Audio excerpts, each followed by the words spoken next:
Muchas gracias, Nara. Bueno, parto saludándolas a todas y a todos, a todas las organizaciones, a todos los que nos escuchan, a todos los que participan.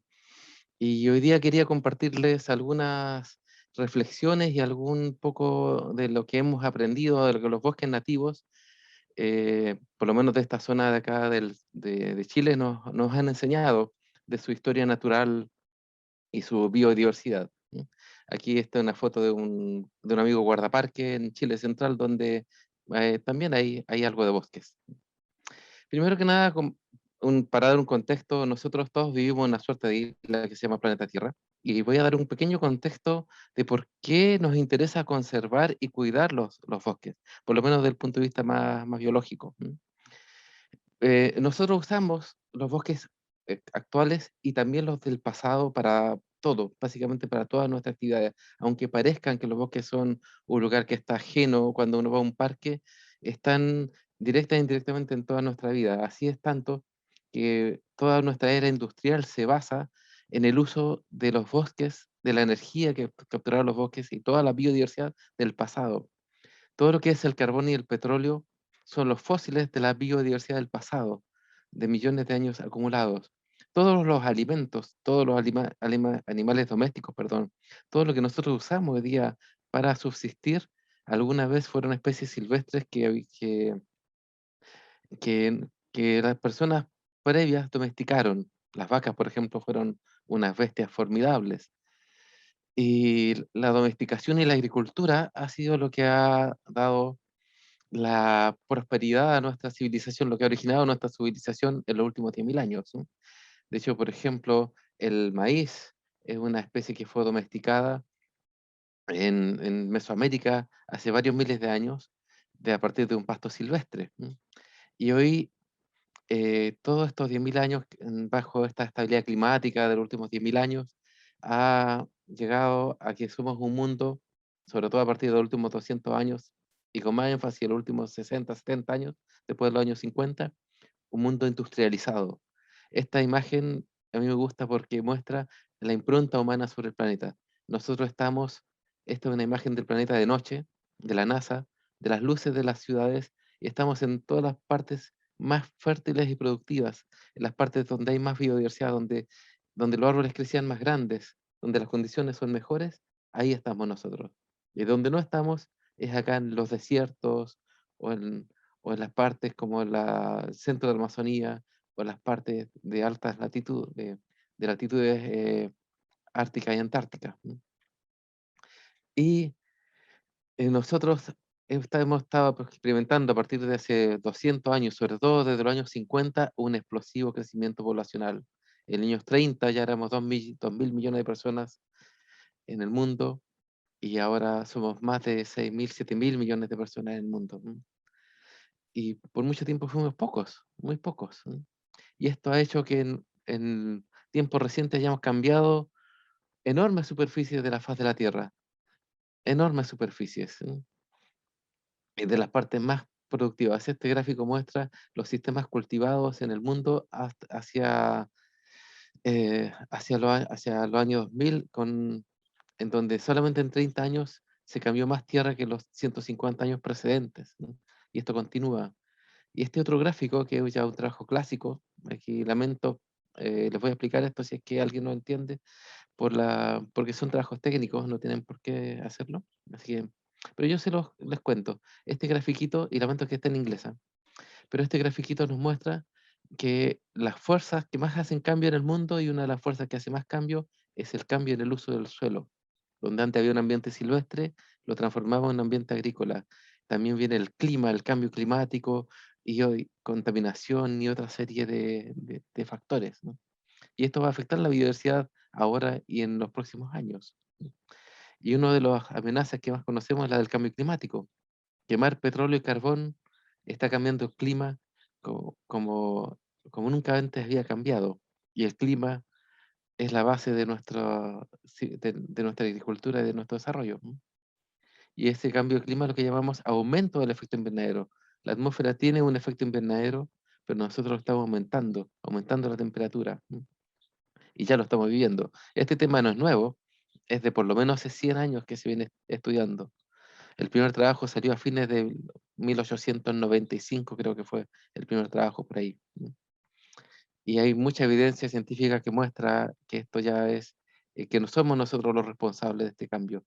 Esta es la curva de crecimiento de carbono en la atmósfera obtenida desde los años 50 hasta la fecha en Hawái.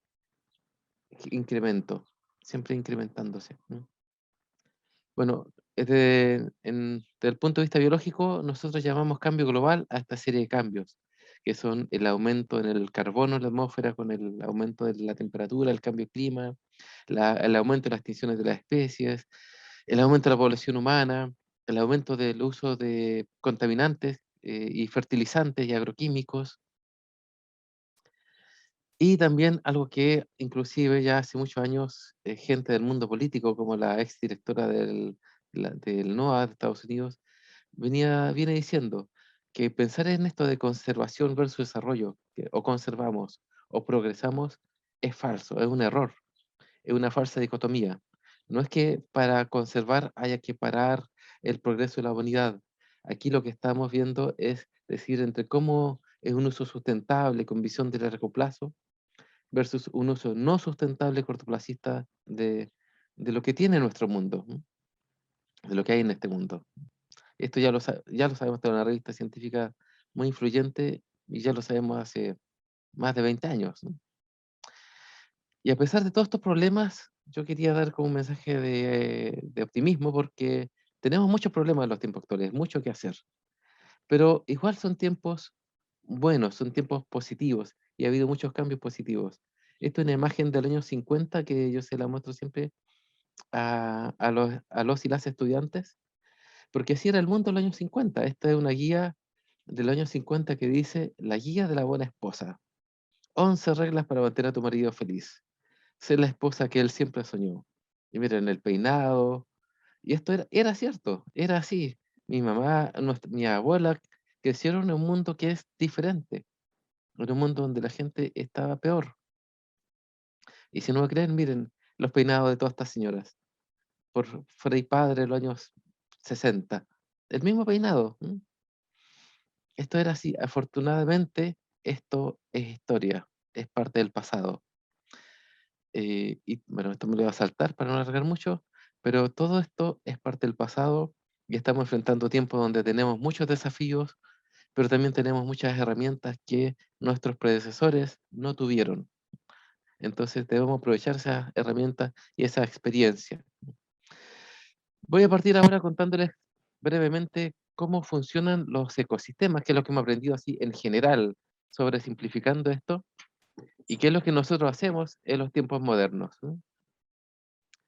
Em, por ejemplo, esto es lo que sabemos. Esta es la red de la diversidad, de la biodiversidad, la red de la vida donde hay flora, fauna, agua, suelo, el sol que provee de energía.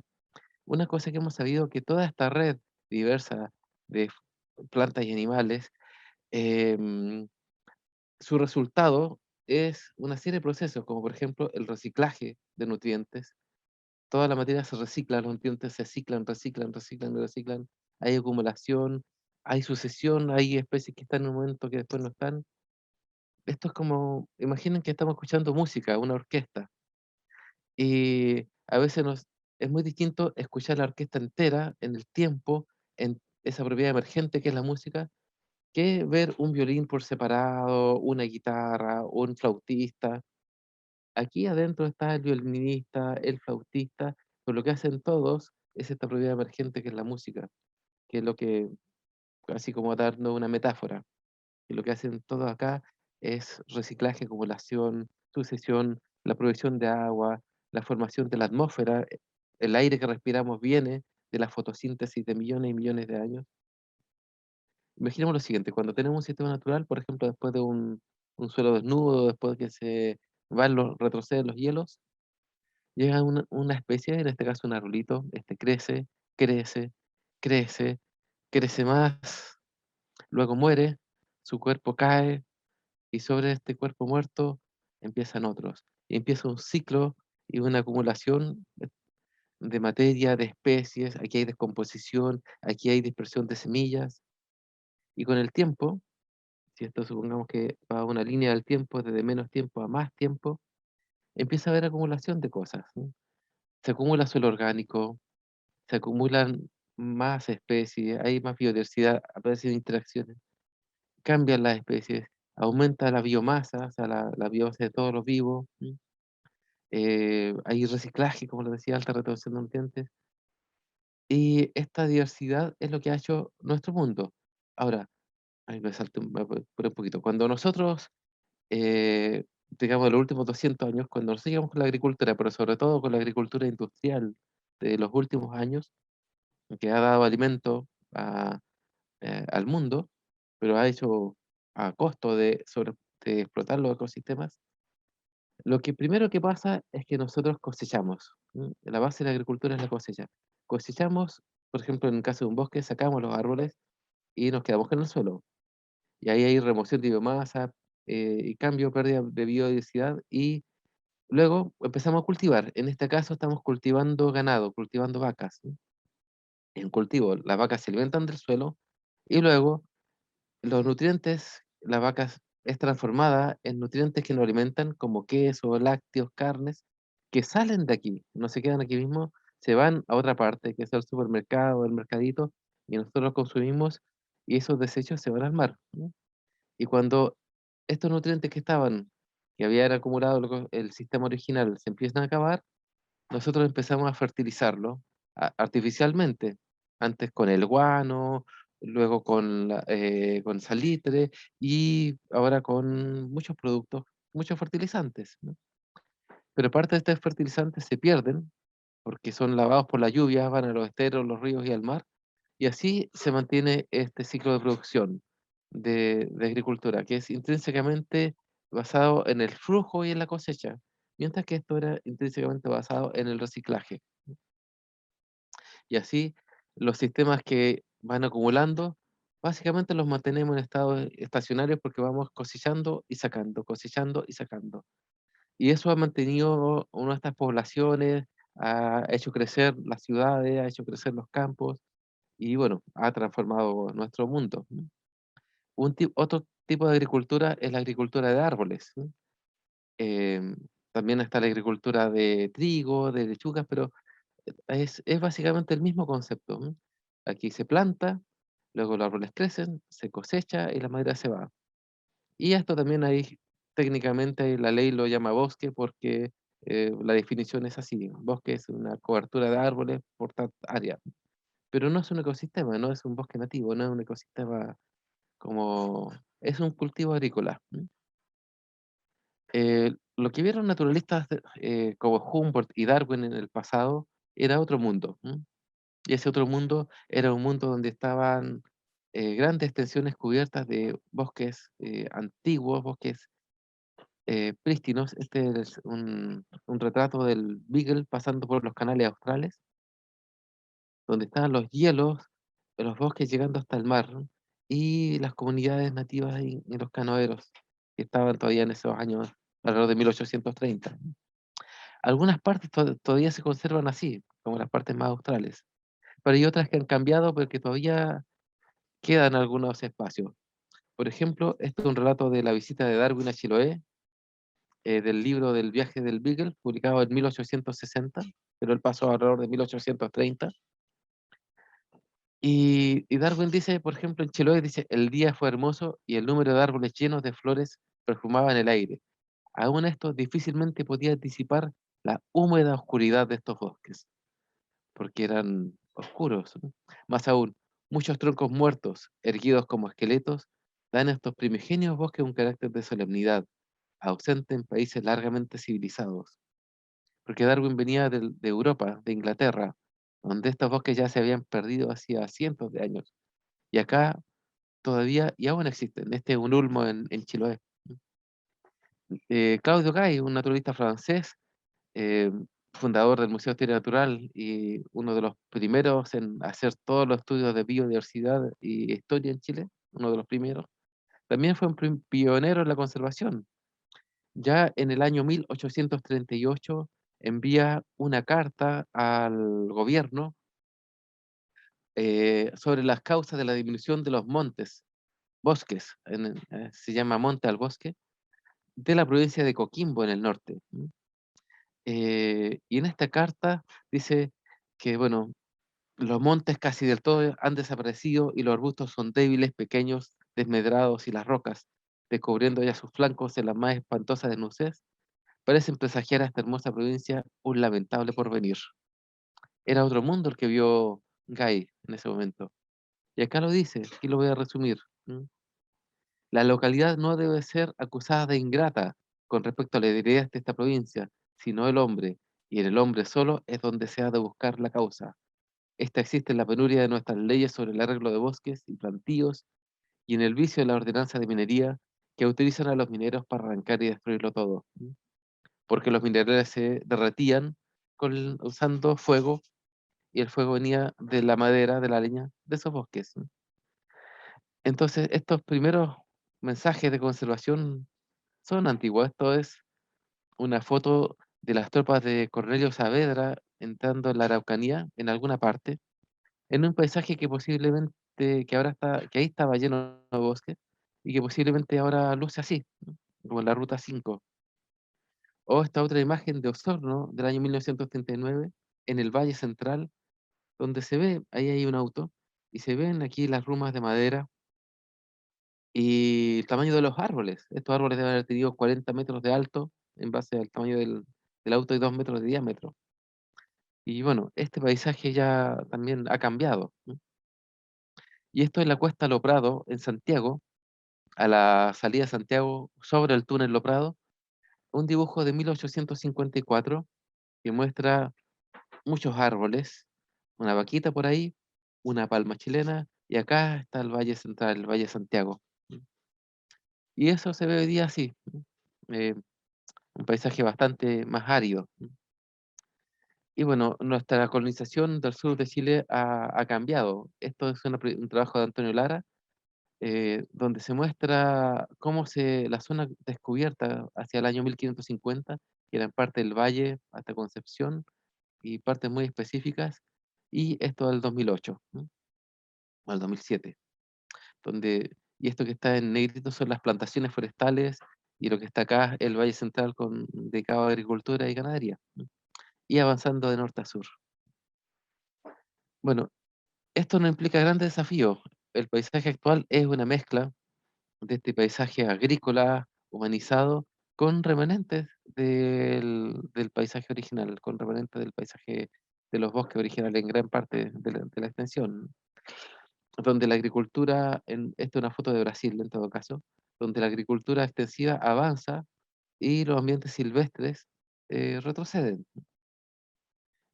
Esto es un trabajo científico que muestra justamente que los bosques antiguos son una fuente de carbón, un reservorio que almacenan y reservan carbón, nos ayudan a disminuir el cambio climático y que justamente las plantaciones no siempre son un buen elemento contra el cambio climático, porque son agricultura también, ¿no? Esto más de lo mismo. Ahora, ¿qué son nuestros bosques? ¿Qué son los bosques nativos? Les voy a contar un poquito de por qué son tan particulares. Nosotros tenemos unos bosques que son una isla biogeográfica y que son muy amigables. Aquí no hay especies ponzoñosas, no hay víboras peligrosas, no hay grandes fieras. Es un ecosistema bastante amigable, ¿no? Y tiene una historia que lo hace muy particular, ¿no? Aquí estamos. Este es un mapa del mundo en donde puse acá América en la mitad para que se vea el tamaño del gran océano Pacífico. Acá estamos nosotros, ¿no? Este es el Ecuador, digamos la mitad del mundo. Estas son las líneas de los trópicos. Aquí están las zonas tropicales y en su borde las zonas subtropicales. Y vemos que el hemisferio sur tiene poquita tierra comparado con el hemisferio norte, casi todo es la Antártica. Y básicamente es el cono sur de Sudamérica, Australia, Nueva Zelanda y parte de Sudáfrica. Y por aquí va la cordillera andina. Y si nos vamos a Sudamérica, nos encontramos que acá estamos nosotros, en el sur de Sudamérica, al oeste de los Andes, y la cordillera andina, la cordillera más larga del mundo, tiene una fuerte influencia en todo lo que es la flora, fauna y ecología del continente. Y aquí vemos que hay lo que llamamos una diagonal árida. Tenemos nuestros ecosistemas hacia el oeste de los Andes, una tremenda cadena montañosa, y acá limita con el desierto de Atacama y acá con la estepa patagónica. Así que hay una diagonal, que la llamamos la diagonal árida sudamericana, que separa todos estos ecosistemas de cualquier otro bosque. Esto hace que esto sea como una isla, es lo que se llama una isla biogeográfica. Y esto no siempre fue así.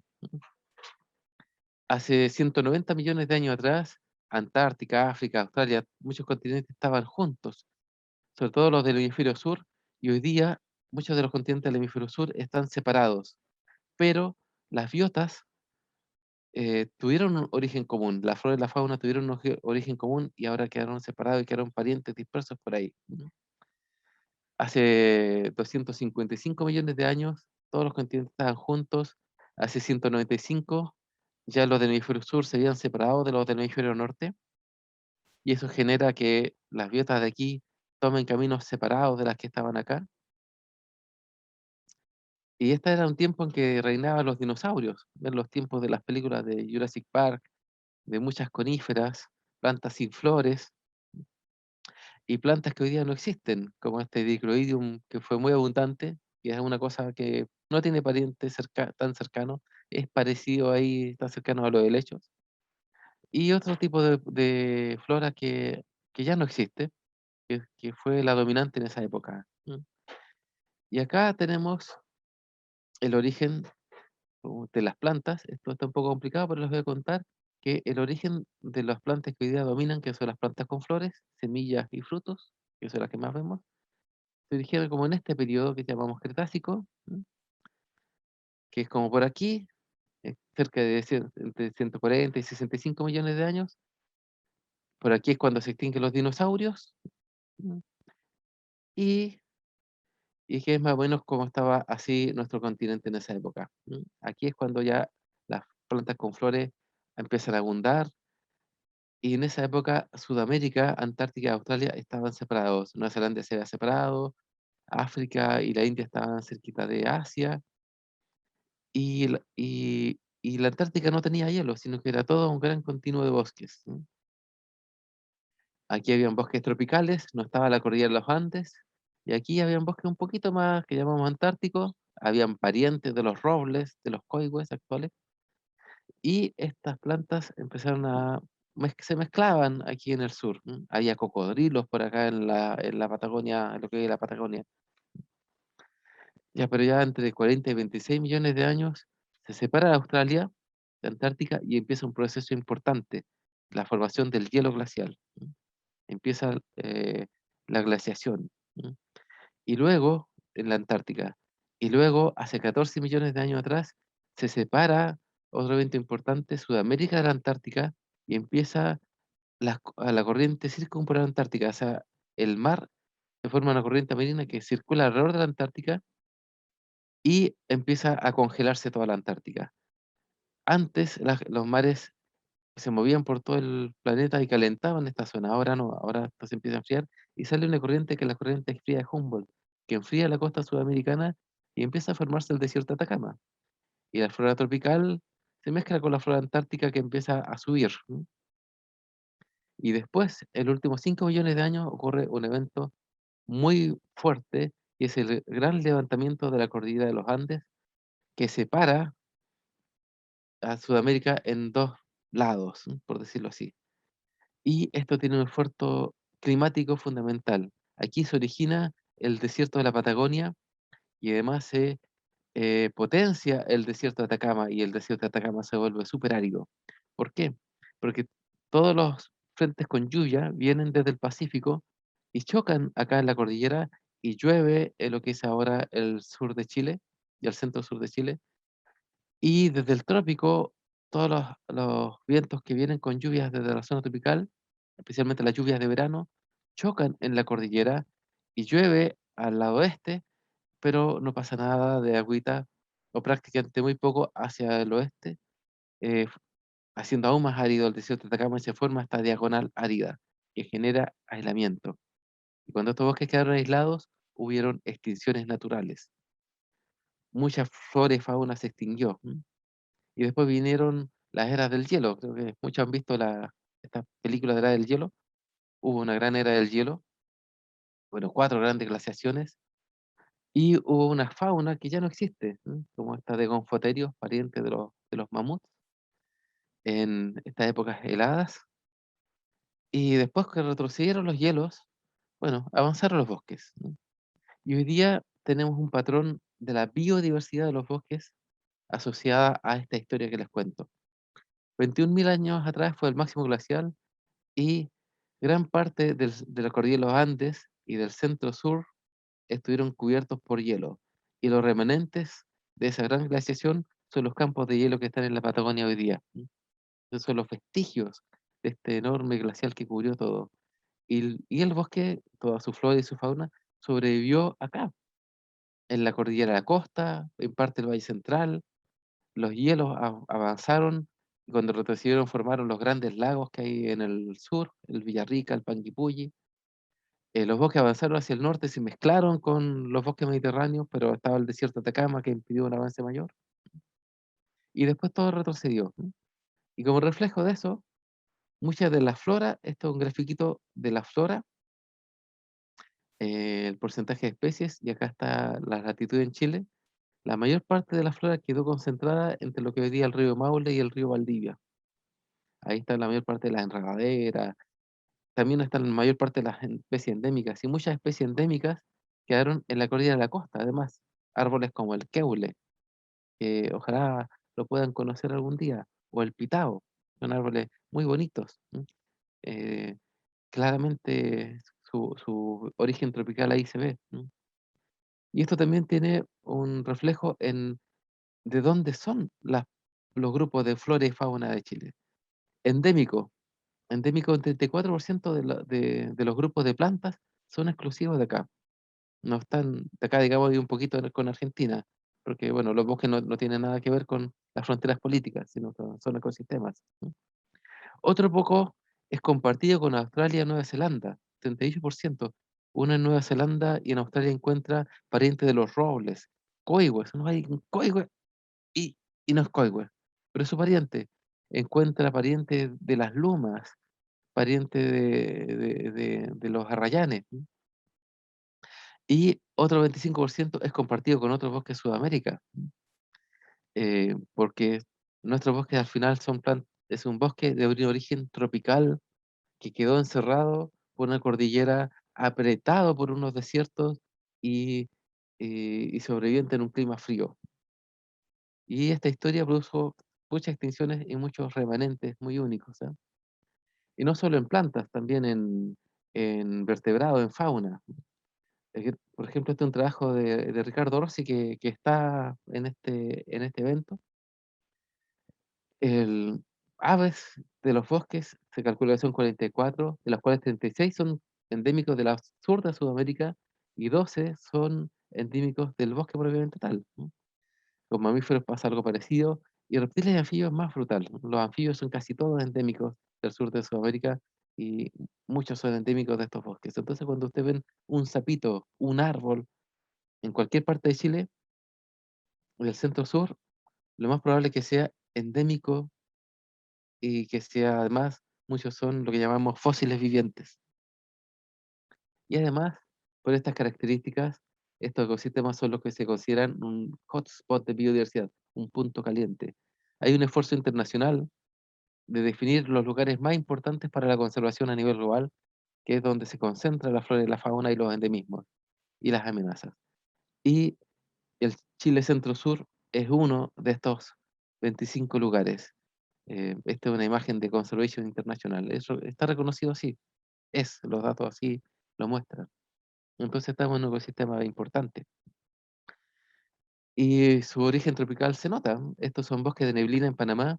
Y cuando uno ve un bosque de la costa, por ejemplo, un bosque chileno costero, se parecen. Epífitas, esta es la bromelia que tenemos en nuestros bosques, árboles antiguos, flores, enredaderas, picaflores. Tenemos especies muy particulares, como este pajarito que es el huethuet, unos pájaros que viven en el suelo, que tienen un canto muy particular. Son una familia que la llamamos los rinocríptidos, insectívoros, que habitan ven como su hábitat el sotobosque, la quila, perdón, y son pájaros de origen sudamericano de esta historia que les conté. Tenemos otros fósiles como la rana chilena, fósiles vivientes, una especie endémica, el único en su género, un sapo grande, enorme. Este es su larva, parece un verdadero pez. Supe que la más grande había pesado hasta 3 kilos, vive en los humedales, vive en sierras bajas. Tenemos una especie de paloma muy particular, que es la torcaza, es una paloma nativa, que estuvo en peligro de extinción en los años 50, 60, 70 y 80, en grave peligro, y hoy ha vuelto, afectada por cacería y por una enfermedad, y que es una paloma que no tiene que ver con las palomas que andan en las plazas, que son de origen europeo. Tenemos al churrín del sur, un pequeño pajarito que casi nadie ve, pero todos escuchan, y que también es endémico de esta zona de los bosques, ¿no? También un rinocríptido, un prente del que les mostré antes, y este es el más conocido de todos, el chucao, también un pajarito de esta misma familia, de origen oceánico, que anda en el suelo, que vive en parejas y vive en los bosques, y su hábitat es el sotobosque donde está la quila, ¿m? Tenemos árboles bien particulares como el olivillo, de la costa. Tenemos árboles muy especiales que son la araucaria, el alerce, pero hoy día les voy a contar de estos que no son tan famosos quizás, como el olivillo, que es un fósil viviente único en su género, en su familia, y que nadie está realmente seguro de quién es su pariente más cercano. ¿M? Eh, y viven en tierras bajas, en la costa. Este tenía 300 años en un campo en Chiloé. Aquí había bosque. Tenemos al olmo, un árbol extraordinario, también de tierras bajas y costero, que en sí es un verdadero bosque en sí mismo, con todas las otras especies que alberga, sobre todo cuando son antiguos, ¿no? Tenemos a uno de mis favoritos, que es el monito del monte, que es un marsupial, que es un marsupial emparentado con los primeros marsupiales, y además es un marsupial que tiene bolsa marsupial. Y ningún otro marsupial sudamericano tiene bolsa marsupial. Los marsupiales existen solamente en Australia, en Sudamérica y bueno, en América, perdón, porque han pasado a Norteamérica. Todos los americanos no tienen bolsa, y todos los australianos sí la tienen, y este tiene bolsa, está emparentado con los australianos. Probablemente tienen su ancestro en esta historia que les conté, ¿no? Y es bien antiguo, un fósil viviente. Y arborícola, sabemos ahora que trepa hasta más de 30 metros de altura en los árboles. El caracol negro, es un caracol gigante, es bastante grande, bueno, no sé, es como una concha, debe ser como 5, 6, 7 centímetros. Un habitante muy único y endémico de los bosques, bien poco conocido. Este otro visito que es un onicóforo, un grupo rarísimo que está en Sudamérica, también en Australia y Nueva Zelanda, que no es ni lombriz, no es araña, no es onicóforo. Mm, Es otra cosa diferente. ¿Mm? Y así tenemos grandes componentes de la biodiversidad. Pero una forma de entender la biodiversidad que hemos aprendido, digamos que de varios autores, primero de trabajo pionero de Franklin, en el bosque justamente. Franklin se dio cuenta que en los años 80, que los bosques tenían edad, y que los árboles grandes, los árboles muertos en pie, los árboles caídos, no eran cosas que estuvieran perdidas, que chuta, se están pudriendo, se perdieron, sino que eran componentes naturales de los ecosistemas, ¿no? Y ahí se le ocurrió una idea de que los bosques tenían una composición de especies, elementos estructurales, que son estos grandes árboles, estos árboles muertos en pie, estos troncos caídos, y que estos dos juntos eran la función. Y de ahí otro autor se le ocurrió entender la biodiversidad, así como estos vínculos entre los componentes estructurales, los funcionales y la composición. Y Rossi, que nuestro amigo Rossi, que yo sé que está en este evento, modificó este trabajo, lo puso en castellano, pero básicamente es la idea de que los sistemas los podemos entender como los vínculos entre una composición, que son la identidad de las especies, los componentes estructurales, y estos dos hacen las funciones. Por eso, un árbol, por ejemplo, una especie en este estado de desarrollo, no es lo mismo que en un estado así juvenil, y no es lo mismo que en este otro estado. Entonces, esto es un ulmo. Entonces, un ulmo de 20 años no es lo mismo que un ulmo de 100 y no es lo mismo que un ulmo de 400, porque su efecto sobre el ecosistema es, es muy diferente. Este ulmo de 300, 400 años es un pequeño núcleo de biodiversidad, ¿no? Entonces, un componente estructural fundamental en todos los bosques y en los nuestros también son estos árboles grandes, centenarios o milenarios, ¿no? Hay que hacer una aclaración, que los árboles sean centenarios o milenarios, que uno diga un árbol antiguo, no significa que el árbol esté muriéndose. Todo lo contrario, estos son sobrevivientes que han aguantado todos los cambios, han aguantado muchos eventos. Hay una cierta humanización de los árboles. Los árboles no funcionan como nosotros. Muchas veces los que más se mueren son los más jóvenes, los que tienen más edad siguen y podrían seguir hasta que algún evento finalmente lo hace decaer, pero no son como los humanos, no envejecen, cambian, digamos, ¿no?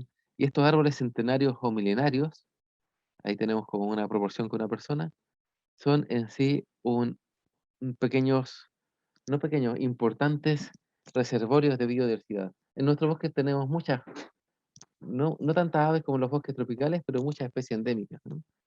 Aquí tenemos, por ejemplo, el chucao, el fiofío, que es un migrante, el picaflor chico, esto es un picaflor, como por su herencia tropical, sapitos, como las ranitas esmeralda que está aquí.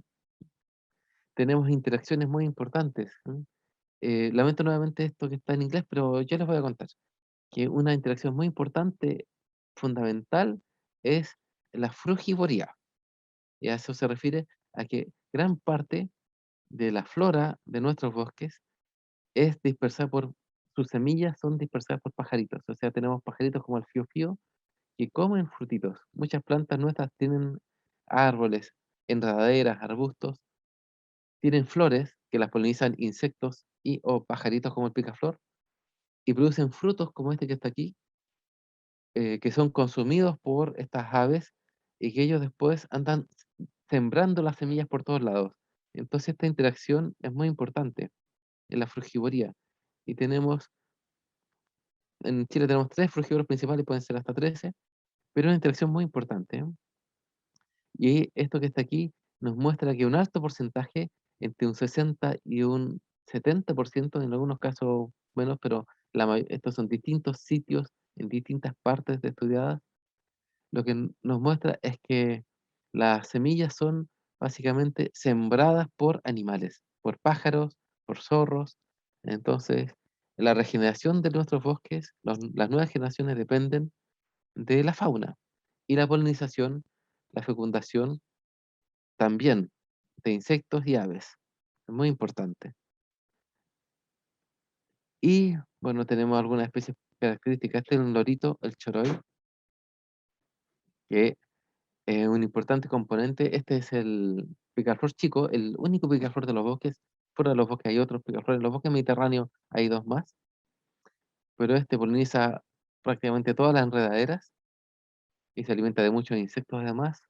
El picaflor gigante, que es el de Chile central, pero que vive en la cordillera y que migra hacia Ecuador y Perú en el invierno y anida en la zona mediterránea.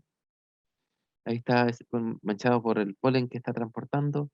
El fío, que ya lo mencioné, el principal dispersor de semillas y un migrante que se va al trópico en invierno y ya septiembre, ya en esta época de octubre, aparece por Chile, aparece cantando, canta como así fío. Es muy discreto, pero este no es un viaje de placer, es un viaje de sobrevivencia. Él no lleva mochila ni pasaje aéreo para irse al trópico. Es como que se va volando, cruzando la cordillera, quién sabe por dónde, cruzando el mar, llega a las islas del sur, cruza mares tempestuosos, es un viaje épico el del Fío. Y además, nuestros ecosistemas están entre los que se llaman las fronteras de lo silvestre, ¿m? Porque hay partes de estos ecosistemas, sobre todo en la parte más austral, que son muy poco perturbados por las personas. Nuestra industrialización ha abarcado el centro sur, pero la parte más austral todavía es todavía incipiente. Ahí todavía encontramos bosques que son como eran hace 200 años, como los vio Darwin, ¿no? Y además, en nuestros ecosistemas llega poca contaminación. Esto, este gráfico de arriba nos muestra la depositación global de nitrógeno atmosférico cuando quemamos petróleo, por ejemplo, al usar nuestros vehículos, liberamos nitrógeno a la atmósfera, eh, y este se deposita, ¿no? Y en muchas partes del hemisferio norte hay grandes depositaciones, ¿no? Asociadas a la industrialización. Mucho de lo que se sabe de los bosques viene de acá, de zonas donde hay depositación de nitrógeno. Acá, nosotros en el sur, tenemos el Océano Pacífico hacia el sur, nuestra lluvia llega muy limpia, ¿no? Esta es una distribución de los bosques templados de hoja ancha como los nuestros. En el sur es poquito y son muy particulares. Y además reciben una lluvia muy limpia. Nosotros tenemos una situación que podríamos llamar preindustrial. Acá estábamos otra vez, este es el Hoover Brook, el que es CHB, un lugar donde se ha aprendido mucho de los bosques, y acá nosotros tenemos poca depositación. Tenemos todavía el bosque preindustrial. Y esta es una imagen desde arriba de los árboles de un bosque costero en el sur de Chile.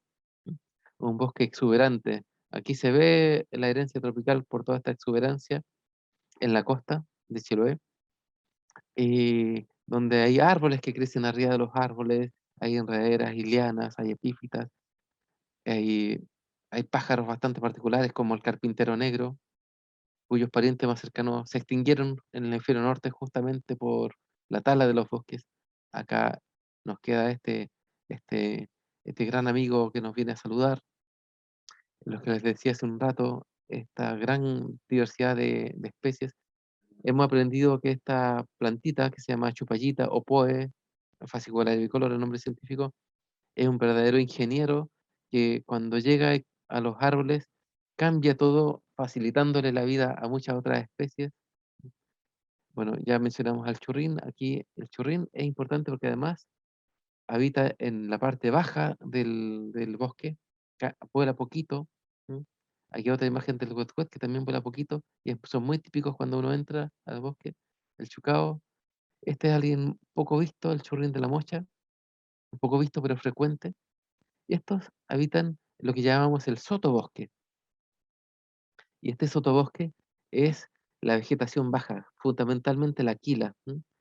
Todo el matorral bajo. A veces la gente piensa que este matorral bajo es como una cosa que molesta, que el bosque son los árboles. El bosque es todo, ¿m? Y la quila es un componente fundamental y que estos grafiquitos, bueno, lo muestra, no se los voy a explicar para no latearlos, pero les voy a contar que aquí lo que dice que mientras más quila hay, más pajaritos hay. ¿M? Y que los pajaritos que mostré, que son el chucao, el churrín, son muy asociados a este sotobosque, ¿no? Y también arriba de los árboles hay otro bosque. Hay muchas plantas que viven arriba, ¿no? Los bosques son heterogéneos, no son así como una plantación. Tienen sotobosque, tienen troncos caídos, tienen una etapa intermedia, tienen árboles que sobresalen, tienen troncos muertos en pie. Hay pájaros como estos, como el carpintero negro, el choró y la cachaña, que anidan y que están fuertemente asociados a estos grandes árboles. Hay pájaros que usan el perfil vertical completo. Esto es como un poquito lo mismo, lo voy a saltar. Em, hay, hay árboles que alcanzan enormes alturas. Estos árboles añosos, como decía, son muy importantes en los Andes. Esto es, nosotros hemos hecho algunos estudios ahí, les cuento pasándolo con muchas aventuras colgando de los árboles, encontrando que el material leñoso muerto arriba de los árboles y abajo es muy importante. Hemos contado que los árboles antiguos, que como le decía, no son árboles decadentes, sino que es parte de su vida, son reservorios que hay muchas plantas que habitan en ellos y fundamentalmente en ellos y no están en los árboles jóvenes, como esta chupallita. Inclusive, eso que se ve ahí no es una liana, es un árbol que está acá, que se llama sauco, que crece arriba del otro árbol, que es el ulmo. Entonces tenemos árboles que esto es como que un manzano creciera arriba del ulmo. Y también hemos aprendido que estos no son enemigos, sino que se complementan. El sauco ocupa un espacio que como la bóveda que queda dentro del follaje del ulmo. Y a veces los ulmos tienen hasta 4 saucos creciendo encima, ulmos de 600, 700 años. Muchas plantitas que crecen arriba, estos 22 metros en el libillo, muchos helechos que solamente uno los encuentra en el suelo cuando, cuando el árbol cae. ¿M? Muchas plantas eh, películas endémicas. Esta, como les decía, esta es una especie muy particular y de hecho no sabemos quién la dispersa, pensamos que quizás sea el monito del monte, el que la siembra, el que mueve porque produce frutitos y su hoja se pone colorada y, y así hay una infinidad de plantas. El bosque nativo está lleno de flores. Estas flores rojas son muy apetecidas por los picaflores, estas flores blancas por otros insectos. Aquí tenemos la imagen del sauco. Y en resumen, estos árboles son verdaderos reservorios de biodiversidad y esta característica que es el árbol antiguo es importante de conservar en todos los bosques, ¿no? Inclusive estos árboles son fundamentales para que el bosque vuelva. Esta erupción del volcán Chaitén en el año 2008. Así quedó el paisaje. Esta es una cosa que hemos aprendido. Esta es una perturbación natural, es parte de la dinámica de nuestro ecosistema, pero son dinámicas que ocurren en cientos de años. Nosotros cambiamos esto en décadas o años. ¿M? Y aquí hay sobrevivientes. Y de estos sobrevivientes se está recuperando el bosque alrededor del Chaitén. Y estos sobrevivientes incluyen sapitos como ese renacuajo que quedó ahí, que volverá a llenar estos lugares, lo está llenando de flora y fauna, árboles, y también los paisajes humanos, estos árboles y estos remanentes son donde se refugia la biodiversidad que había en el pasado, incluyendo hasta la ciudad. Este es un árbol de 300 años, 350 que encontramos en Valdivia, con la flora del bosque nativo. Este árbol está en Avenida Circunvalación, y conserva todavía la flora del bosque nativo en un bandejón central, ¿no?